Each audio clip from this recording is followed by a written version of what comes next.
aside from yung flood control scam nitong pamahalaan ni Marcos Dayuño, ang hindi natin mapatatawad sa ginawa niya ay yung ginawa niyang pagkidnap kay Pangulong Duterte, sapagkat hindi po lamang si Pangulong Duterte ang kanyang kinidnap. Kinidnap niya ang pag-asa ng Pilipino, kinidnap niya ang dignidad ng Pilipino at ang ating kasarinlan. At ngayon po ay katawa-tawa po ang lagay ng Pilipinas sapagkat pinababayaan nating kunin ng banyaga ang sarili nating mga mamamayan na hindi man lang natin ipinaglaban, bagkus ay kusa pa nating ibinigay. Madam Risa naman, hindi ka ba na iinis sa sarili mo? Noong 2022, nag-file ka ng bill para i-decriminalize ang libel at cyber libel. Sabi mo, ginagamit itong kasangkapan ng mga public officials para iharas ang mga media men. Pagkatapos yung same law na gusto mong mawala na, mapawalang bisa, yun ang gagamitin mo laban sa amin na nagkikriticize sa'yo. Di ka ba nahihiya sa sarili mo niyan?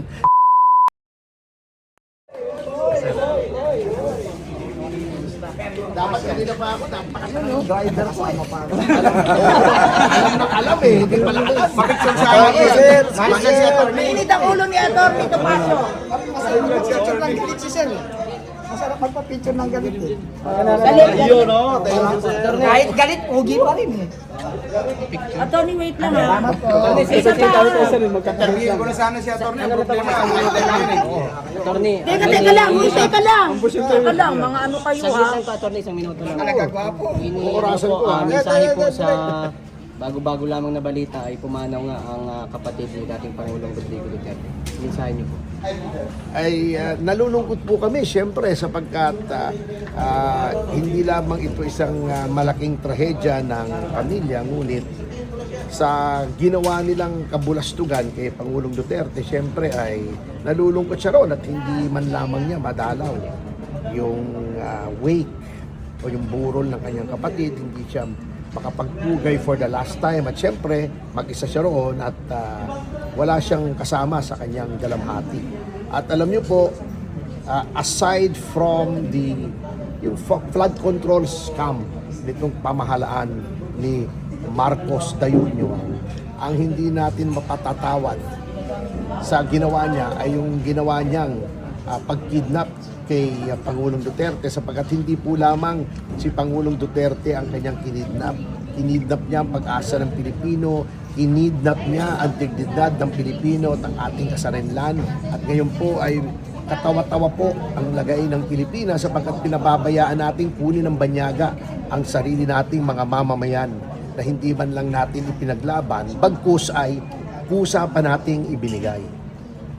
Okay. Thank you. Thank you, attorney. Thank you po. Thank you. Thank you. Picture. Attorney, congratulations! Winning tayo kay Risa. Filing mo.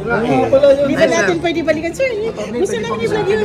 Sir, Masabi mo ng sir, ano reaction about sa mo? flood control na sa Ilocos Norte. Yung cyber libel.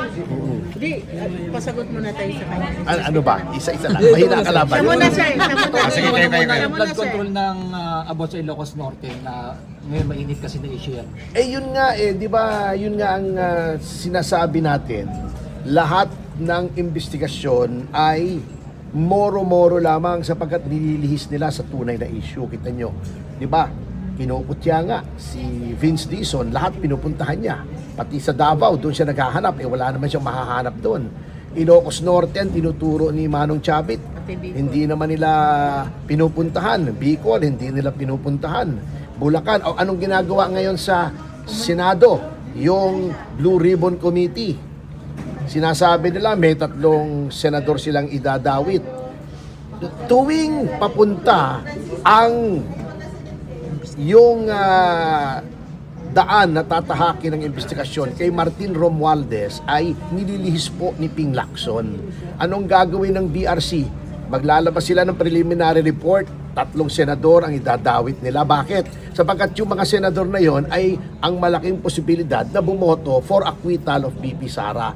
Nire-raid na nila ang Senado, ninyo-neutralize na nila ang mga senador na hindi kampi sa kanila para ang matira yung kampi lamang sa kanila.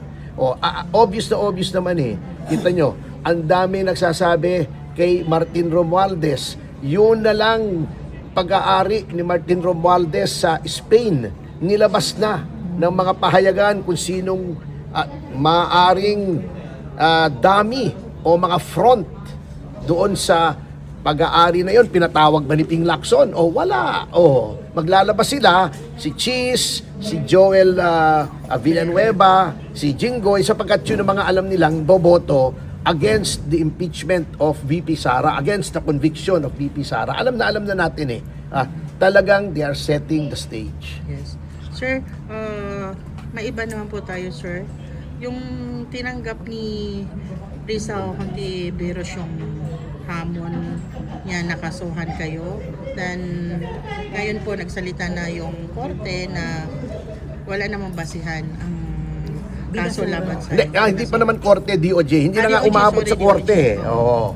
So, hindi po ba siya nag-apila, sir, after ginak ng DOJ? Ay, hindi. Meron pa naman siyang MR.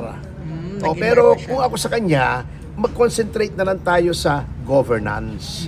Huwag na nating ipakita sa taong bayan na unang-una, itong kasong ito ni Risa Hontiveros ay nakakatawa. For 2 reasons. Number 1, yun nga, di ba sinabi na rin sa desisyon, hindi ka pwedeng maging masyadong sensitibo kung ikaw ay nasa government. Ikaw ay public servant. Kasama yan eh, yung kritisismo. Number 2, Madam Risa naman, hindi ka ba na iinis sa sarili mo?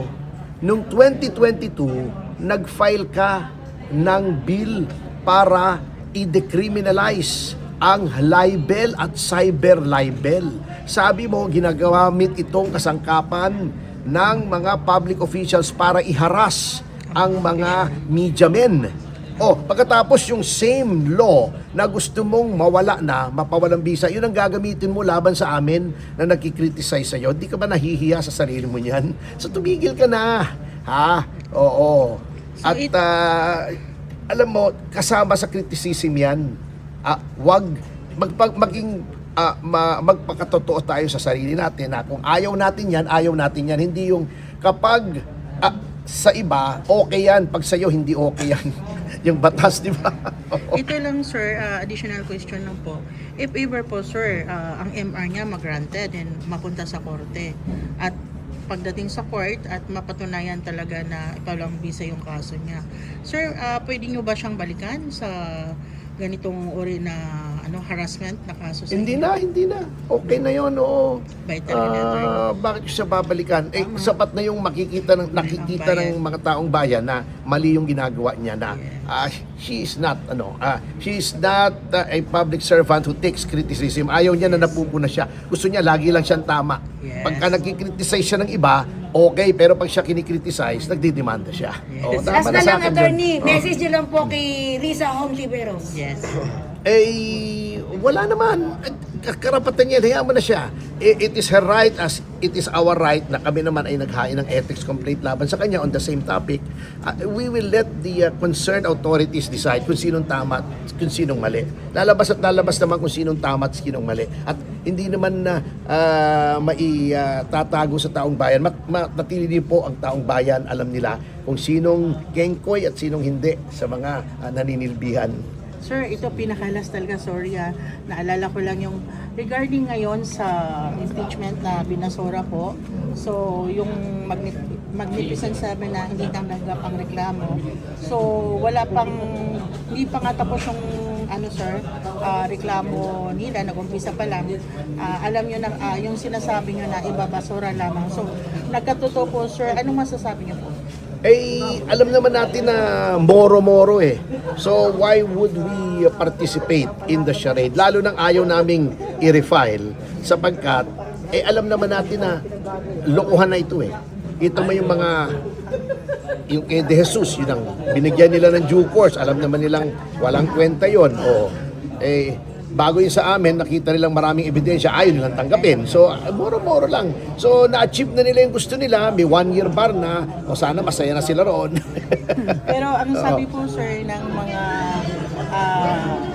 sa part ng nag-file ng complaint na binasoray, ang sabi daw, patunayan daw na lawyer siya ni Lisa. Ano masasabi niyo po?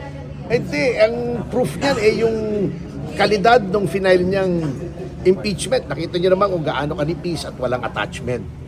So hindi na namin kailangang patunayan. Kasi ang tawag diyan sa batas, res ipsa loquitur. The thing speaks for itself. Alam naman natin yan naglolokohan lang naman tayo rito may mga patunayan pa sila. The proof of the pudding is in the eating. Ayan, di ba kamote nga? Di ba? Ito Tsaka, cement attorney, para ibasura talaga. Talagang siya, abogado siya ni Lisa kasi siya yung naging abogado labang kay attorney, ano ba? Lenchong. Glenn Chong, yan. Oh. Sabi niya, ginawa lang daw niya lang yun on his own. Ang ating sasabihin doon is ikwento mo sa pagong. So, attorney. Pahapon, sir. Yung impeachment ni Inday, di ba nagdesisyon na yung Supreme Court? Bakit nag-file pa rin yung Makabayan Black? Hindi, sabi nila tapos na daw yung 1-year ban. Pero merong question ng ibang abogado dyan Kasi di ba February to sila nag-file. Dapat 6. Sabi nila na iba daw dun sa decision sa MR. Pero para sa akin, nakalagay doon executory, di ba? Yung una. Dapat February 6. Sumunod sila sa judiciary. Ba't ba atat na atat kasi? Mas magaling sila. Pero maganda na rin kasi Si Dilima laging atat na atat yan mas maganda na attorney kasi halata na hindi sila sumunod sa judiciary. So, possible ma-dismiss ka. Tsaka attorney, pwede naman talaga sila mag-file, which is dapat magkaiba dun sa dating ipinail nila, di ba? Na dapat mas malalim at mas malawak. Hindi po pwedeng ulitin kung anong ipinail na nung last year, di ba? Pwede naman kasi technicality ito procedural ito Pero ang akin, Dapat sumunod sa judiciary na sumunod February 6. sila. Ang problema puro bendalo Naging kultura na ng pamahalang itong bendalo, hindi po pwede yun lahat na lang bendalo. So, ano yun, sir? Ano pong masasabi nyo ngayon dito sa mga vloggers na nitong mga nakaraang buwan ay pinuputakti po kayo through social media na bakit kayo maniniwala dyan kay Atty. Topacio wala pa namang naipapanalong mga kaso, mga ganun po yung nila pinapalabas sa kanilang mga social media. So ano pong masasabi nyo ngayon sa kanila, sir? Ay, mag-research sila kasi sa Korte Suprema pa lamang, ayoko na sanang magyabang, kaya hindi na ako nagsasalita sa Korte Suprema pa lamang 6 na ang panalo nating kaso. Yung unang-una, yung sa North Luzon Tollway, ayan, alam ni Manang Aimee yan, akong abogado niya roon. Yung Marcos versus Manila North North Luzon Tollways Corporation na in-invalidate yung claim nila na pwede silang maglagay ng toll. Number 2, yung Duterte Youth, yung hindi makaupo si Wena Guanzon, diba? Dahil mali yung pag-substitute. Number 3, yung Arroyo versus Secretary of Justice, sinabing hindi pwede na mag-issue ng whole departure order ang Secretary of Justice, hukuman lamang. Yung Arroyo na yung kay FG, yung si Chopper case, sinabing walang probable cause. Yung plunder case ni Ginang Arroyo, di ba? Na sinabi ng pinabolang visa ng Korte Suprema, yung pagbasura ng demarrer to evidence, kaya nawala ng kaso si Mrs. Arroyo.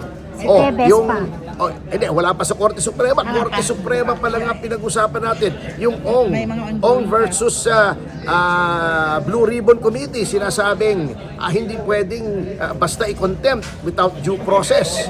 Di ba? 6 na yun. Supreme Court pa lang yun. Iba pa dito sa baba. Hindi pa Yung nagsasabi ng wala akong panalo, siya mismo 2 beses na dispar History yun, walang ganung abogado. 2 beses. Record breaker yun. Isang hirit na lang, sir. Ano po ang masasabi ninyo sa pag-welcome back ni HOR Martin Romualdez? Na dinumog siya Na doon dinumog po siya kahapon doon sa HOR. sa Kongreso. Ganun ba? Apo. Di maigi, masaya siya.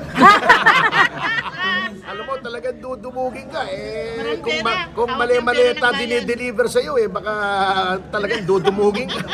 Kailangan ng mali-maleta para dumugin dito. Attorney, pwede po makuha yung reaction niyo po doon po sa recommendation ng Senate Tourism Committee na kasuhan po yung mga tatlong senador doon kasama sila Senator Joel Villanueva, Chis Escudero at saka Yun nga ang sinabi ko kanina, di ba? They are setting the stage para ma-convict si Sara Duterte. Kasi itong mga to, most probably, boboto to against impeachment against conviction. Oh. So, then, nabawasan pa silang isa kasi tinatakot pa nila ng arrest warrant si Senator Bato. Oh, tinatanggal na nila yung mga tingin nila boboto for acquittal. So, they're setting the stage. Oh, at ginagamit nila si Ping Lacson. Thank you so much. Thank you, attorney. T-shirts nyo. Tara doon sa looban na